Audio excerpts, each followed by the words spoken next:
Swamitva ground truthing part 2 వీడియోకి స్వాగతం. ఈ వీడియో చూసే ముందు గ్రౌండ్ ట్రూతింగ్ పార్ట్ 1 వీడియో మన ఛానల్లో ఉంది. చూడండి, క్లారిటీ వస్తుంది. సర్వే టీం చేతిలో 3 ముఖ్యమైన ఆయుధాలుంటాయి. మొదటిది స్పేషియల్ డేటా, అంటే డ్రోన్ తీసిన ప్రాపర్టీ మ్యాప్. రెండోది టెక్స్చువల్ డేటా, అంటే యజమానుల వివరాలున్న రిజిస్టర్. ఇక మూడోది ఓనర్షిప్ డాక్యుమెంట్స్, అంటే ప్రజలు ఇచ్చే ఆధారాలు. ఈ మూడింటినీ సరిపోల్చినప్పుడే పని కరెక్ట్గా జరిగినట్టు. మొదటగా స్పేషియల్ డేటా గురించి మాట్లాడుకుందాం.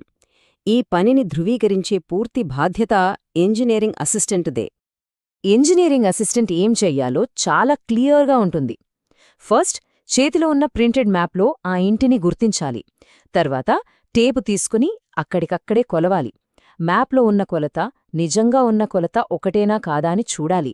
ఏమైనా తేడాలు కనిపిస్తే వెంటనే ఆ మ్యాప్ పైనే నోట్ చేసుకోవాలి. అంతటితో ఆగకుండా అదే రోజు సాయంత్రం ఆఫీస్కి వెళ్లి QGIS సాఫ్ట్వేర్లో ఆ మార్పుల్ని సరిచెయ్యాలి. దీన్నే వెక్టరైజేషన్ అంటారు. పని ఎప్పటికప్పుడు పూర్తి చెయ్యాలి. ఈ మొత్తం ప్రాసెస్లో చాలా ముఖ్యమైన పదం చల్తా నంబర్. ఇది ప్రతి ఆస్తికి ఇచ్చే ఒక తాత్కాలిక నంబర్ అన్నమాట. ఈ నంబరే మ్యాప్లో ఉన్న బొమ్మని, రికార్డులు ఉన్న అక్షరాల్ని కలిపే ఒక లింక్ లాంటిది. ఇది చాలా కీలకం. సరే, ఇప్పుడు రెండో రకం డేటాకి వద్దాం. అదే టెక్స్చువల్ డేటా, అంటే రికార్డుల్లో ఉన్న వివరాలు. ఈ బాధ్యతను పంచాయతీ కార్యదర్శి చూసుకుంటారు.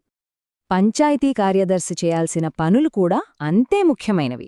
వాళ్ళు ఇంటి యజమానితో కూర్చుని 45 కాలమ్స్ డేటా అన్నీ సరిగ్గా ఉన్నాయో లేదో ధృవీకరించుకోవాలి.